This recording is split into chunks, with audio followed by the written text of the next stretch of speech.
Without further ado, guys, we are back with another episode every Thursday, as we know, the Property Sourcing Success Show. So if this is your first time round listening to the show, just know that it's this. It's simple, it's short, it's sweet, and it's designed to have bite-sized, actionable steps that you can take with you every single episode that you listen to. No episode is really more than 15 minutes long, and it's designed to give you tools that you can take with you long after the call or long after the podcast and physically implement into your property business today, tomorrow, and the next day to get results. So what I want to talk to you guys about this evening is do not take this advice. Unless, of course, you want to make an absolute fool of yourself. That's the caveat, okay? So quick heads up, this was something that kind of got me a little bit riled up earlier on today. I was in the middle of a valuer stakeout. It was cold, it was raining, I was freezing, I had no coffee left. He was 15 minutes late. So all in all, it wasn't a great start to my day, let's be honest. But it got me thinking about something that came to my attention earlier on this week. And it's been touted across property education platforms that under no circumstances should you ever attend a viewing at a property unless you've actually had an offer accepted on it first. What the kind of bull is that? And there are property educators out there, there are training companies out there, there are furus, fake, and genuinely coaching and teaching people that this is the strategy that you should deploy, that you should only ever view a property if you've had an offer accepted on it prior to viewing. What an absolute crock of shit. And I'm being very direct with you on that. Good luck finding a credible agent that will actually play your stupid game and accept an offer from you without a viewing. It's simply not good practice, guys. And it would be a damn rare occurrence if it were to happen. Has it happened previously? I'm sure it probably has. Does it happen regularly? Absolutely not.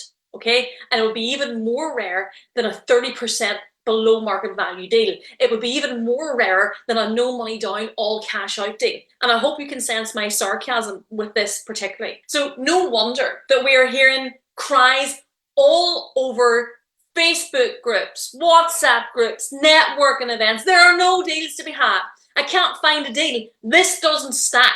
Of course it doesn't fucking work if your efforts involve you calling agents and trying to get offers accepted on properties that you have not yet set your foot in. You absolute fool. So this approach, guys, to be very clear, this approach will, it'll almost certainly result in 0 offers accepted. And then that will result in 0 viewings, which in turn goes back to the cycle repeating itself. Lots of tears, lots of boo-hoo, this doesn't work. It does work. Reality check, it works. Perhaps the real revelation here is that if you're deploying this type of strategy in order to get offers accepted for deals, whether it's for your own portfolio or whether it's for investors that you help portfolio build for, if that's the strategy you're deploying, trying to get the offers accepted before you attend a viewing, what an absolute load of nonsense. This works. But the reality is, if that's your approach, you're doing it wrong.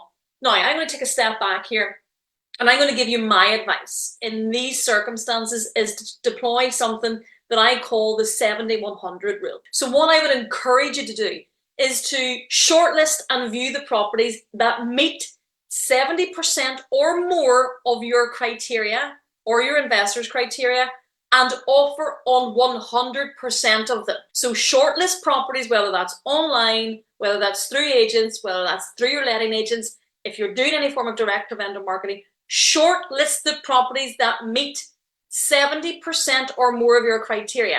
And if it's not your criteria, 70% or more of your investors' criteria. And then what you should do with those 70% that you have shortlisted is that you should offer on 100% of them. No scattergun approach here.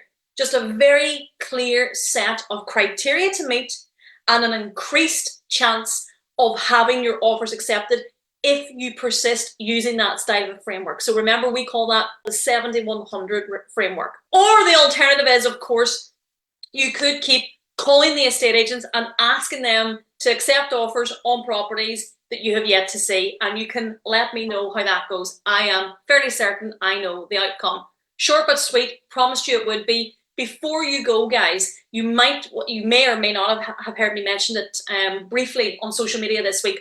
On Monday of next week, we're kicking off our special one-time 90-day case study. It's the sourcing success system, and it's for people who are not content with their results from their sourcing business as it stands today, and they want to really ramp up the revenue between December and January without the need for direct-to-vendor leaflets and without the need for paid marketing. So if that's something that you think might be interesting, just put interested in the comments below and I'll reach out to you with the information. Until then, I hope you've enjoyed this. I promised you short but sweet.